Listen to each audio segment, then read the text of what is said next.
Room of the Central High School building in Jackson, Mississippi.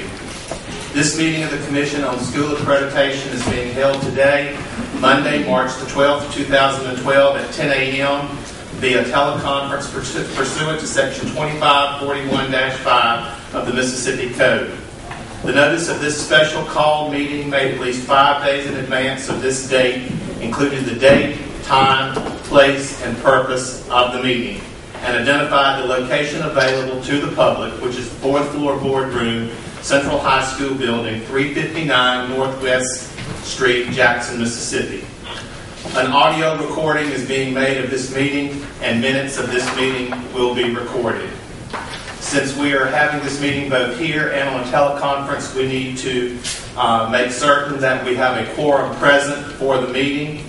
As I call the names of the Commission members, please state the location of your presence for this meeting where we can record it. Henry Arledge. Jackson, Mississippi. Chuck Blackwell. I'm at 1817 Hardy Street in Hattiesburg. Kathy Broadway. Pass Christian High School, Pass Christian, Mississippi. Jeanette Brown. Susan Birchfield. Kevin Eubank. Mary Jean Gates. I'm in Cleveland, Mississippi, and on the road. Okay. Kim Hubbard. Jackson, Mississippi. Ann Jones. Jackson, Mississippi. Michael Miller. Jackson, Mississippi. Ted Poor. Portia Stewart. L.C. Tennant Jr. Jackson, Mississippi. Blake Wilson. Jackson, Mississippi, here at the hearing. Thank you very much. It appears that a quorum of the board is present at the location stated for the purpose of conducting a meeting through the teleconference means. For those of you that are here in the meeting room, I would call your attention to tab 2. Behind tab 2, you will find an agenda for today's meeting. Those of you that are attending via teleconference should have had an agenda emailed to you. So at this point, I would ask you to review the agenda and we consider a motion for adoption or to adopt the agenda. I so move. Second. We have a motion by Mrs. Jones and a second by Mrs. Hubbard to approve the agenda. Is there any discussion? If not, all those in favor say aye. Aye. Any opposed? We need to have a roll call vote. So pursuant to the statute, the vote will be recorded by name in a roll call fashion. Please state your vote when your name is called. Henry Arledge. Henry Arledge. State your vote, please. Yeah. Okay. Chuck Blackwell. Aye. Kathy Broadway. Kathy Broadway, Jeanette Brown. Here. Mary Jean Gates. aye. Kim Hubbard. Aye. Ann Jones. Aye. Michael Miller. Aye. L.C. Tennant Jr. Aye. Blake Wilson. Aye. Blake Wilson. The motion carries. The next item on the agenda is for us to consider whether or not to hold a hearing to allow the Jackson Public School District to present evidence or other reasons why its accreditation should not be withdrawn. At this time, I will ask Mrs. Vanderford to present information to us.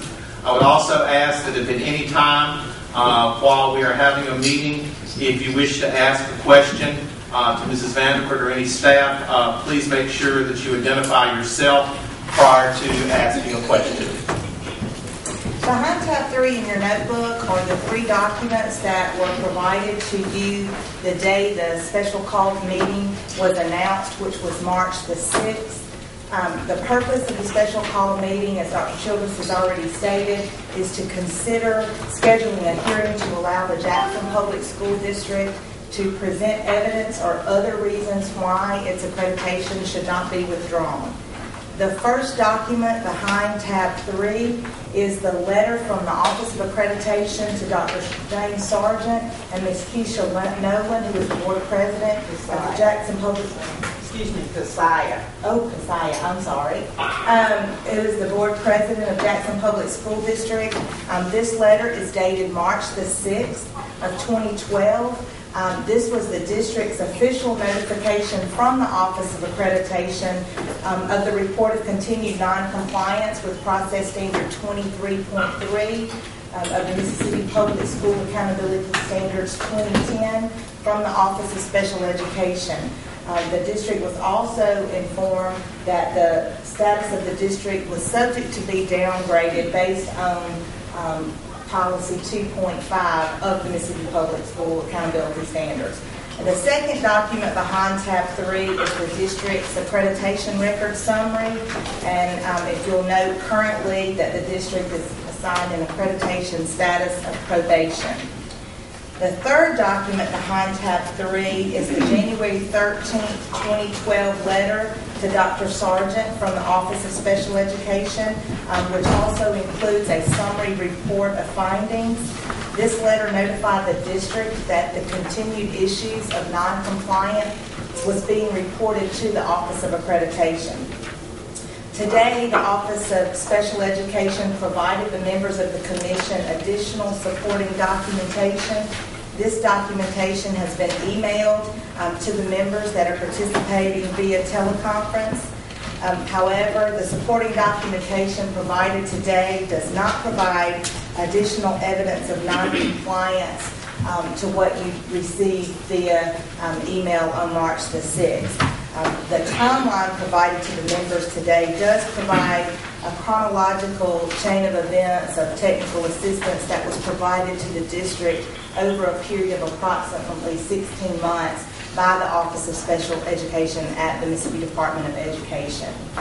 Now if you'll refer back to the third document behind tab 3, which is the January 13th, 2012 letter and report to the district from the Office of Special Education, you'll see that the initial findings and decision regarding the issues of noncompliance date back to November 22nd of 2010.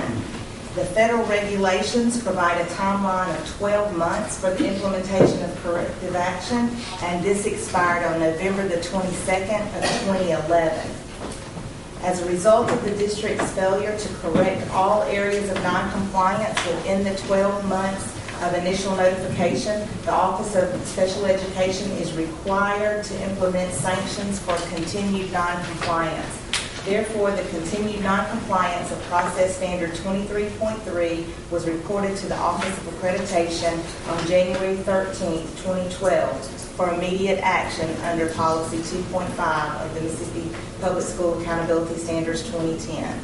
At this time, I would like to ask Ann Moore, the Associate Superintendent for Special Education, if she will come forward.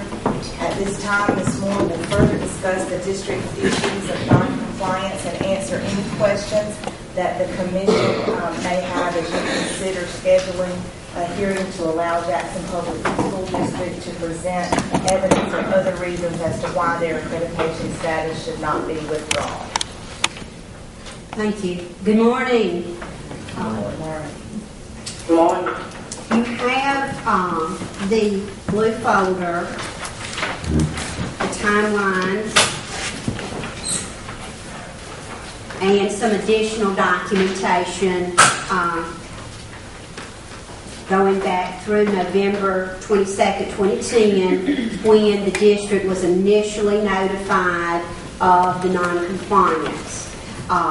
These issues actually go back further than that with the formal state complaint that was filed in September of 2010. Under the federal regulations and state board policy, we have a specific process to investigate formal state complaints, and those timelines and procedures were followed. The 12-month timeline in the federal regulations, which are also in our state regulations, require that the district resolve all issues of noncompliance within well, as soon as possible, but in no case later than 12 months. This was initially filed for 9 named petitioners and all other similarly situated students. So it's what's considered a systemic complaint. This was not an individual, one student only complaint. The timelines document work with the district, formal letters back and forth with the district. We did initially assign a technical advisor to the district because of the systemic nature of the complaint. We are committed to continue to work with the district to help them resolve all of the deficiencies on record.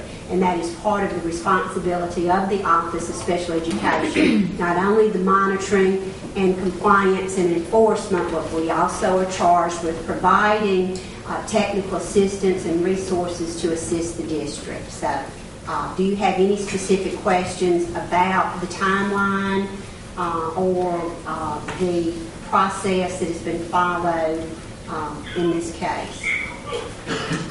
Do we have any questions for Mrs. Moore? Mrs. Jones? Yes, I guess my first question is well, I'll say that. On these follow-up visits that are listed here on the timeline, the non-compliance issues, were they being monitored at that time? And if so, was the district informed at those visits of the continued non-compliance? Yes and yes. And what technical assistance was provided to help the district address those issues? Okay. We assigned a technical advisor to the district with expertise in the areas that were addressed in the systemic findings. We went with a particular vendor for that had a pool of service providers because of the systemic nature and the size of the district. We needed more than one person with the expertise to address the issues in the district. So it was actually a team of individuals that were assigned under one vendor name. Now, this is a vendor who has done this kind of service for the Department of Education before, has a track record with. Yes. And my other question had to do with the probation status of the district before all of this. Can you explain why the district was in a probationary accreditation status before this? Yes, ma'am. And we'll go back to September 13th of 2011 when the commission met to hold our meeting to assign the annual statuses. At that time, JPS had 3 issues of non-compliance on their record. The financial standard that you see there was on the record at that time, as well as standard 16 for compulsory school attendance. And at that time, it was standard 23.5 with federal programs. They had some issues of non-compliance there, but that was resolved in November. So that came off the record, but then in January, when special education notified us of this issue, it went back on. So they have 3 issues remaining on record, but it's not the same 3 when they were assigned probation in September. Okay, so the issue concerning the financial records, has that been resolved? No, ma'am, there's still a letter of warning on the district's record. Okay, and the attendance, that was not resolved. It has not been resolved. That matter's still on the district's record as well. Thank you. Okay. Do we have any other questions for Wilson? Just, I guess what I'm trying to get my arms around here is there an attitude of, well, we don't much care, or is this district cooperating with you? I mean, are they actively involved in trying to resolve these issues, like the audit, like the attendance issue, like the reporting issue, and like this special needs kids issue? Are they working with you aggressively to solve the issue, or is it that you're running into a stone wall? They are working with us now. We did encounter a great deal of resistance initially. There were, as you may know, there were a number of leadership changes excuse me, in the district last year. Well, was it in your opinion that it was that you couldn't find who the right person was because there was all this change going on, or was it an instance of purposeful delay and hanging back here, in your opinion? It's difficult to say, but there were issues with the proper chain of command to follow within the district, and we did encounter a great deal of pushback and resistance. And has that been since there is a new interim leader in place, or before? Yes, before.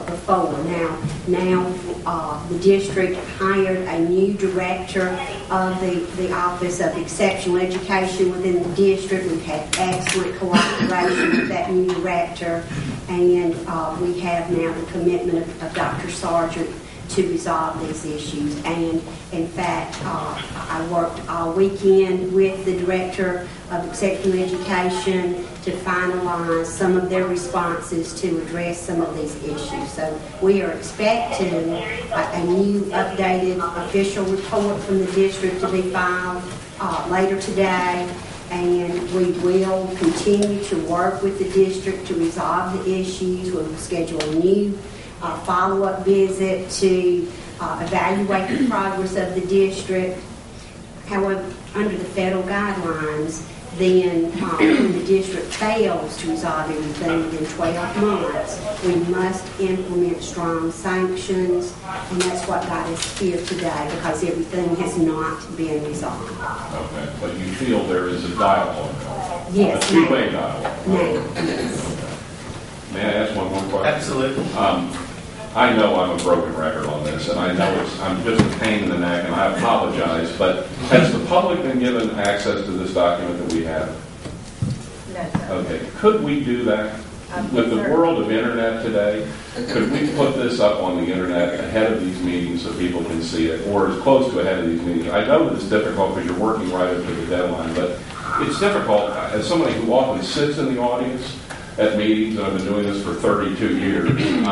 It's difficult to tell what's going on if you don't, and we have the benefit of reading this material. And I know there are interested folks in the audience who are parents and eager to find out, and they don't have the benefit of seeing what we've seen. And so this gives us a kind of an edge and a broader view than if we could do that. It would just be great. And I know that you can't make copies for everybody because you don't know how many people are coming. But if we could just get it up on the web, that would be great. So. We'll work through our legal counsel if it's something that we can do like that ahead of time. But of course, after the meeting, it's certainly a public document, and we fill those through public record requests for state board policy. It would be great if this could be. I don't know whether that's okay or not, but okay. Thanks. Thank you, Mr. Wilson. Any other questions? Ms. Jones. What are our options? I know this meeting is to determine whether to hold a hearing, but are there other options at this point? The policy provides for complete non-compliance with federal regulations for immediate danger. They have already been on the corrective action plan with the Office of Special Ed for over. I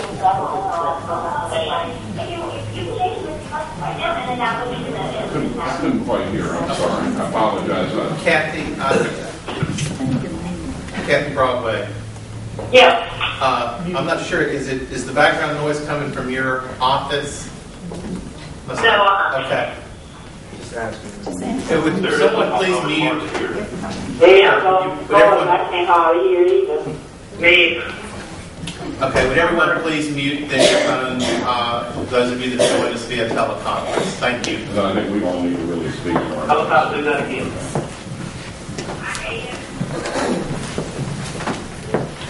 Okay, does anyone joining us via teleconference have a question? Could Did I get another? I do not. Could you repeat I do that not. to what you just said about what our options are?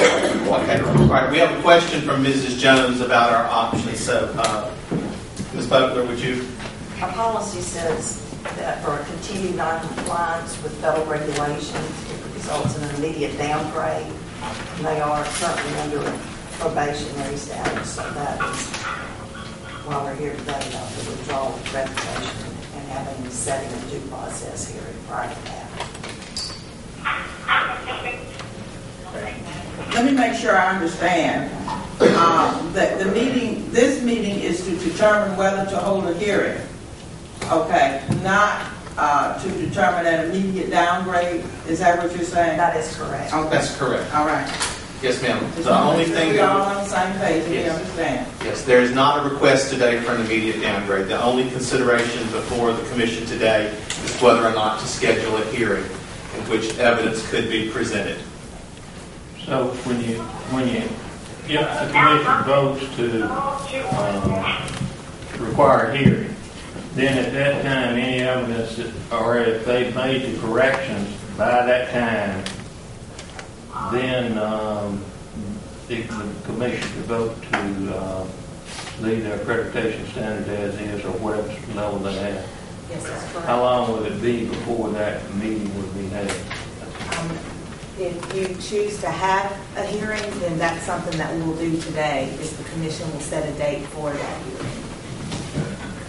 I need to keep asking the question. But No, absolutely, Ms. Jones. if we decide not to have a hearing, then what happens? They've already been on a corrective action plan for 12 months. It could go be presented to the board for the board to put a corrective action to establish timelines for a corrective action plan.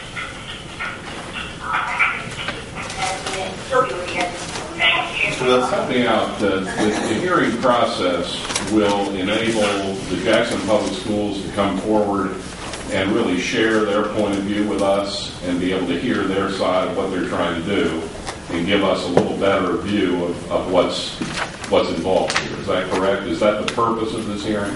That's correct. That would be correct. Okay. And then if we trigger this hearing today, if we decide to go ahead and authorize that there be a hearing, are we in any way committing ourselves to some formal course of action that we would not be committing ourselves to if we didn't trigger this hearing? We're not locking ourselves into some process by doing that. We are really just giving an opportunity for more light to be shed on this issue. Is that correct? That's correct. Okay. That would be, and it would be a record made, and then once the record is made, then it would be up to the commission to take whatever action the commission chose to do as a result of what evidence was presented in the hearing. And our action, of course, is merely recommending to the state board, which would be ultimately responsible for whatever final action takes place, correct? That's correct. Okay. Any other questions?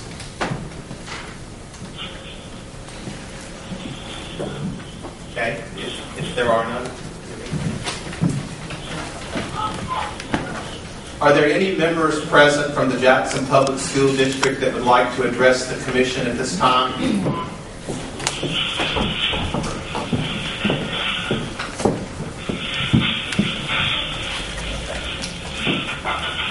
I don't hear you. We think Jeanette Brown joined us. Mrs. Brown?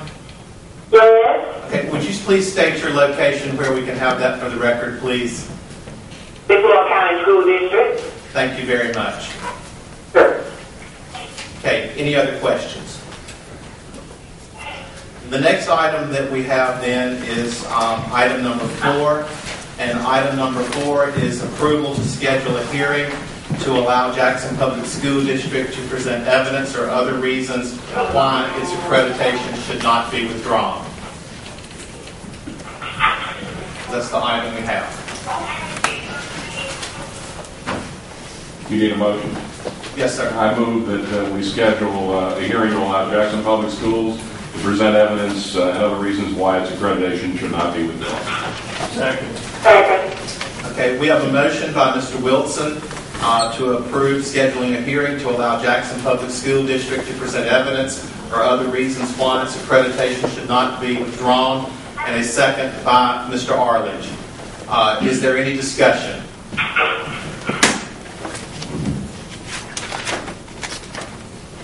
Any discussion or questions? If not, then pursuant to statute, the vote will be recorded by name and roll call fashion. Please state your vote when your name is called. Henry Arledge? Yes. Chuck Blackwell? Aye. Kathy Broadway? Aye. Jeanette Brown? Aye. Mary Jean Gates? Aye. Kim Hubbard? Aye. Ann Jones? Aye. Michael Miller? Aye. L.C. Tennant Jr.? Aye. Blake Wilson? Aye. The motion carries. Is there any other business to come before the commission at this time? When would you schedule a hearing for? Okay, we need to schedule a date for a hearing. Notice available date is April the 26th, and then from that day forward. The first available date is April 26th, and then forward. Do you need a full commission for the hearing, or? Yes, okay, so there need to be a full commission meeting for the hearing. May I ask another question? Yes, ma'am, Ms. Jones. Will the reports that were referred to be available before that time? The reports that are expected from Jackson Public Schools addressing some of the non-compliance issues, will they be available before that time? Certainly, we would ask them to present their most recent updated information. Okay. Will those reports be available to commission members before this meeting? We all set a timeline, Kathy, on when to have the information to the commission members for the hearing. Ms. Jones will provide that to the commission prior to Yes, because just as Mr. Wilson said, I think it would be very important for the commission to have that information in advance, and it may be made available to the public. Okay, what's the members' wish in terms of scheduling a hearing? April 26th.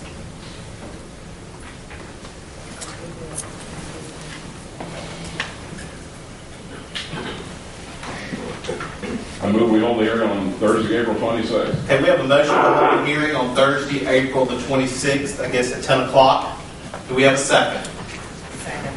Okay, we have a second by Kim Hubbard and a motion by Blake Wilson. So, pursuant to statute, the vote will be recorded by name and roll call fashion. Please state your vote when your name is called. Henry Arledge? Yes. Chuck Blackwell? Aye. Kathy Broadway? Aye. Jeanette Brown? Aye. Mary Jean Gates? Aye. Kim Hubbard? Aye. Ann Jones? Aye. Michael Miller? Aye. L.C. Tennant Jr.? Aye. Blake Wilson? Aye, Blake Wilson. Then the motion carries. So the hearing has been scheduled for Thursday, April 26th at 10 a.m. Well, okay. Well, we'll start this. Okay. Is there any other business to come before the commission? If not, then the chair will entertain a motion to adjourn. I so move. Second. Second. Okay, we have a motion to adjourn in a second. We need to have a roll call vote, please. Henry Arledge? Yes. Chuck Blackwell? Aye. Kathy Broadway? Aye. Jeanette Brown? Aye. Mary Jean Gates? Aye. Kim Hubbard? Aye. Ann Jones? Aye. Michael Miller? Aye. L.C. Tennant Jr.? Aye. Blake Wilson? Aye. The motion carries to adjourn. So thank you very much, those of you, for your attendance today. Thank you, public, for being here today also. Thank you. Thank you.